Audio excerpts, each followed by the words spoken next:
શું હવે વાલીઓએ પોતાના બાળકને શાળાએ મોકલતા પહેલા પણ વિચાર કરવો પડશે?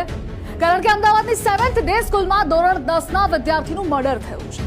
શાળા એ વિદ્યાનું મંદિર કહેવાય છે, પણ આ જ શાળામાં મર્ડર થાય, વિદ્યાર્થીઓ નશો કરે, ડ્રગ્સના ધંધા ચાલે અને શાળાના સંચાલકો તમાશો જુએ.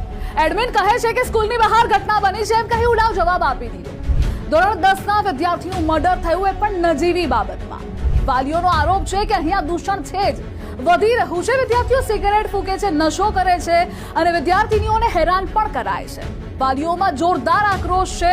શાળાના જવાબદાર લોકોએ જવાબ નથી આપતા, કારણ કે ભૂતકાળમાં પણ અનેક આવી ઘટનાઓ બનેલી છે. એક્શન નથી લીધા અને ન્યુસન્સ વધી રહ્યું છે.